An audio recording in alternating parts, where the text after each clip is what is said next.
Racism is evil, and those who cause violence in its name are criminals and thugs, including the KKK, neo-Nazis, white supremacists, and other hate groups that are repugnant to everything we hold dear as Americans. Days after the white supremacist march and car attack that killed a counter-protester in Virginia, U.S. President Donald Trump finally did what so many had been demanding, spelling out by name the hate groups that brought terror and death to the community of Charlottesville. You're fine. Be safe, okay? Be safe. Mourning and solidarity rallies in Charlottesville, Virginia tonight across the U.S. and even in Toronto in wake of a car attack that killed anti-nationalist protester Heather Heyer this weekend. James Alex Fields Jr. charged with running his car into a crowd of anti-fascist protesters in Virginia Saturday night. Vice President Mike Pence has called it a terror attack.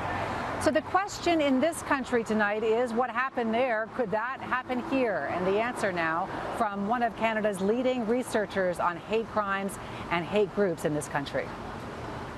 Without being alarmist, when you look at what happened in the United States, do you believe that Canada could see that kind of violence? Yeah, we're going to have those clashes. I think we're going to see more unprovoked violence, but we're also going to see more clashes as these sorts of demonstrations emerge. We are going to see clashes, so there will be violence. Dr. Barbara Perry has been researching hate crimes and hate groups in Canada for the last 2 decades. She says a perfect storm is brewing in this country as emboldened far-right groups prepare to take to the streets. The counter-protesters are likely to be probably even in greater number than the white supremacists, but that's also, causes real potential and a real possibility for violence as they clash.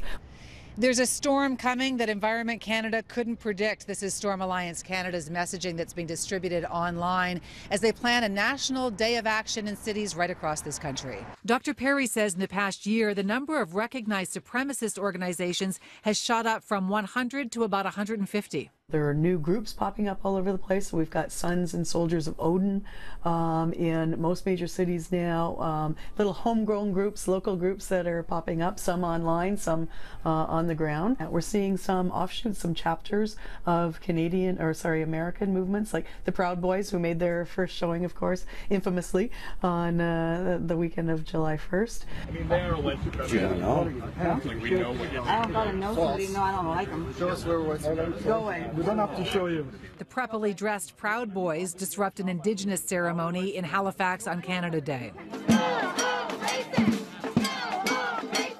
An anti-immigration rally in Toronto featuring the far-right Soldiers of Odin results in clashes with counter-protesters. Among the Canadian offshoots of U.S. groups, the 3 Percenters, who claim they are armed and ready for battle. These 3 Percenters, this militia group, who are taking their battle to the street, taking their language to the streets in these street patrols, these community watch programs that they're talking about. It's in a lot of Canadian cities now. 7 months ago, a man walked into this Quebec City mosque and opened fire during evening prayers, killing 6 and wounding 19 others.